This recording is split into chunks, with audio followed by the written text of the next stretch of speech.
Welcome to Legs Like Mine, the podcast, where we explore lipedema through the eyes of a patient, break down the latest research, and share real life stories of living with this often misunderstood condition. I'm Susan O'Hara from legslikemine.com. I'm a lipedema patient, author, and advocate, and I'm so glad you're here. Whether you're newly diagnosed or deep into your journey, this podcast is for you. For many people with lipedema, it's not about swollen legs or stubborn fat. It's also about a hidden fear that silently takes over. Kinesiophobia, the fear of movement. In this episode, we dig into how that fear develops, why it's so common in lipedema patients, and what we can do to break free. If you've ever felt afraid to move because of pain, judgment, or past trauma, this one's for you. Hey friends, it's Susan, and we're diving into this really important and perhaps a little challenging topic that we really haven't talked about in the lipedema community too much, a newly reported condition affecting many of us with lipedema called kinesiophobia. For years, we've talked about the physical challenges of lipedema, the disproportionate fat accumulation, pain, bruising, the mobility issues. But today, we're going to explore a significant mental and emotional hurdle that new research is bringing to light and how it directly impacts our ability to live a full and active life. So let's get into it. A recent research article that I'll link to in the show notes has revealed a high prevalence of kinesiophobia in patients with lipedema. For those unfamiliar, kinesiophobia is essentially the fear of movement. It's a deep-seated apprehension that physical activity will cause pain, re-injury, or further damage. I think for people with lipedema, a lot of us are also afraid of falling, so we know if we stay still that we can't fall.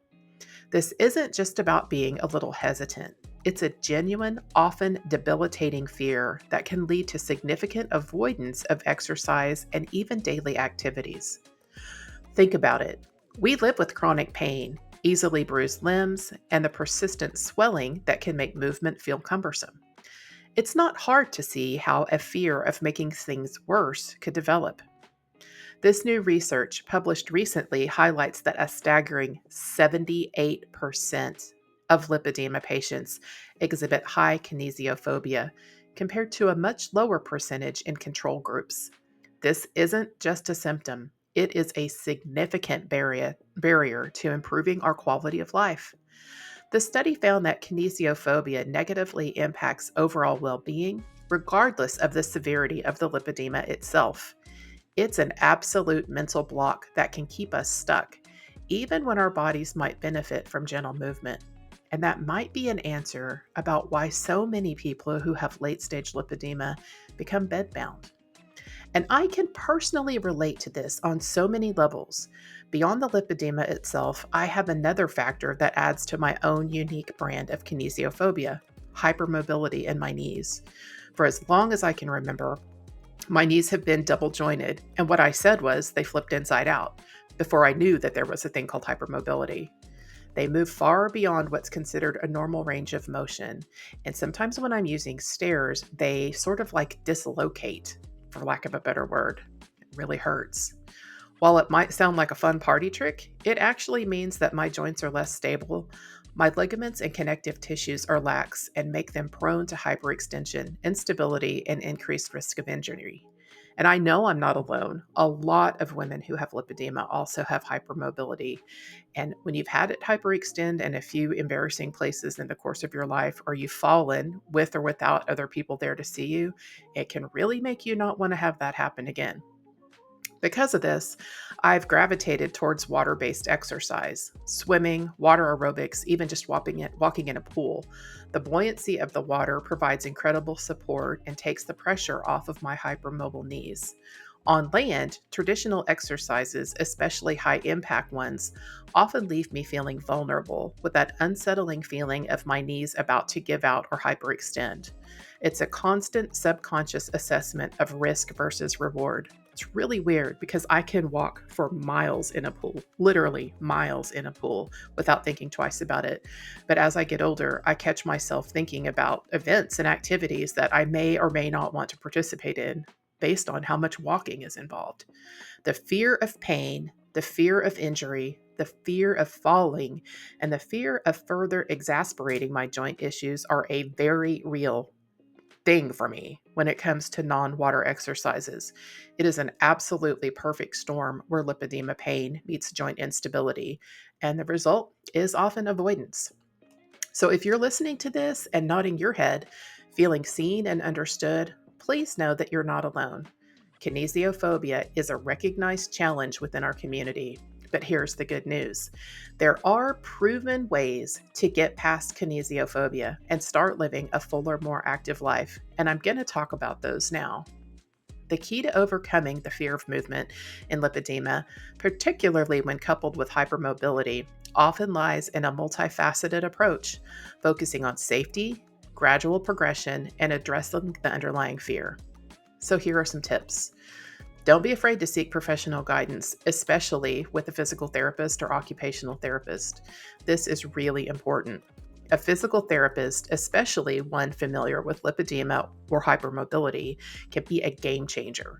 They understand the nuances of your condition and they can help you assess your specific fears and limitations. They can use tools like the Tampa scale for kinesiophobia and can quantify your fear and help you understand where it came from. They can help you develop a personalized and safe exercise plan, which is also really important. They can figure out what exercise that supports your joints best and your lymphatic system without causing pain or fear. For hypermobile individuals, this often means focusing on strengthening the muscles around the joints to provide stability rather than relying on just the ligaments alone. They'll also help you with gradual exposure, guiding you through a gentle and progressive exercise program, slowly reintroducing movement in a controlled environment. It helps you to retrain your body and embody that movement can be safe and beneficial. They also do something called proprioception training. This involves exercises that help your body understand where it is in space, which is often impaired in hypermobility. Who knew? Improving proprioception can increase joint stability and confidence. They can also educate you.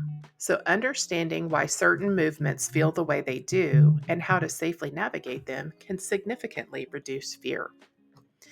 A PT can also help you to embrace aquatic therapy. It's a no-brainer for many of us, especially those of us with hypermobility. The buoyancy of water reduces the load on your joints, making movement easier and less painful. Water provides a natural resistance, which helps build muscle strength without the impact of land-based exercises, and it's an excellent way to start rebuilding confidence in movement. Think swimming, water walking, aquatic aerobics, or even just gentle stretches in a warm pool.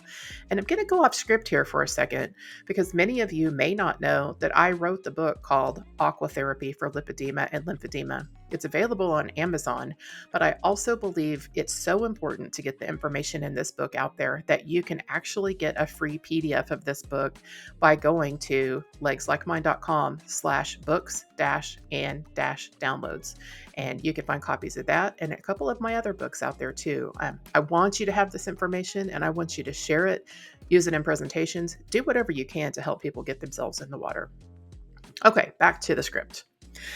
A PT can also help you to incorporate compression garments during exercise. So if you wear well-fitting compression garments during physical activity, you can provide a lot of support to your limbs that they really need.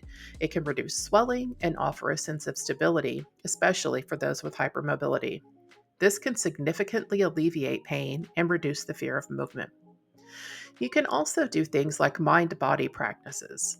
Techniques like gentle yoga adapted for hypermobility, perhaps with a focus on stability rather than deep stretches. You can do chair yoga and that sort of thing. Tai Chi and even focused breathing exercises can help you to reconnect with your body in a gentle and non-threatening way. These practices can improve body awareness and reduce anxiety associated with movement. And I'm actually going to include a link in the bottom of the show notes here as well for a gal named Edalee Wallace, who has actually put some YouTube videos out there on doing chair yoga and yoga for people who have lipedema specifically. And I'll also put a link to a book out there called Hypermobility on the Yoga Mat that I'm reading right now. It might also help you.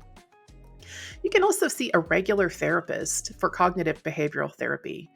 For some, the fear can be so deeply ingrained that CBT, which is a type of talk therapy, it can be really effective in addressing the thought patterns and beliefs that fuel the fear of movement.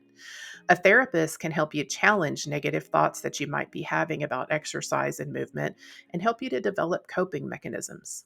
So, overall, set small, achievable goals. Don't try to go from zero to a marathon. Start incredibly small. A 5-minute gentle walk. Heck, for some people, getting out of bed on your own and taking a few laps around the kitchen is just fine. A few minutes of stretching in bed, or a short session in the pool, or maybe trying out some of those little stretchy band exercises that we've been seeing so much about on Facebook. Celebrate every small victory. Consistent, gentle movement, even in short little bursts, is a lot more beneficial than sporadic, intense exercise sessions that lead to pain and then reinforce fear. Listen to your body. Don't let fear dictate. There's a fine line between truly listening to your body's signals of pain and allowing fear to completely shut down movement. Learn to differentiate between discomfort and actual injury. A physical therapist or occupational therapist can really help you understand the distinction. Overcoming kinesiophobia is a journey and not a sprint. It requires patience, persistence, and often the support of healthcare professionals who understand lipedema and its complexities. But imagine the freedom of moving with less fear, of engaging in activities you once enjoyed, or even discovering new ones. This new research gives us a name for something that many of us have intuitively felt and never even talked about. And with that understanding comes the power to address it head on. By gradually reintroducing safe, supported movement into our lives, we can chip away at the walls of kinesiophobia and truly embrace a fuller, more active life with legs like mine. Thank you so much for joining me today. Remember, you are strong, you are resilient, and you're capable of so much more than fear might tell you. Until next time, keep moving forward, one gentle step at a time. If this episode spoke to you, or if you've ever felt unheard on your lipedema journey, please know this: you are not alone. We're in this together, and we're not stopping here. Drop a comment below. I'd love to hear your thoughts. And don't forget to like and subscribe so you never miss an episode. Thanks for listening. I'm Susan O'Hara from legslikemine.com. Be kind to yourself and keep going.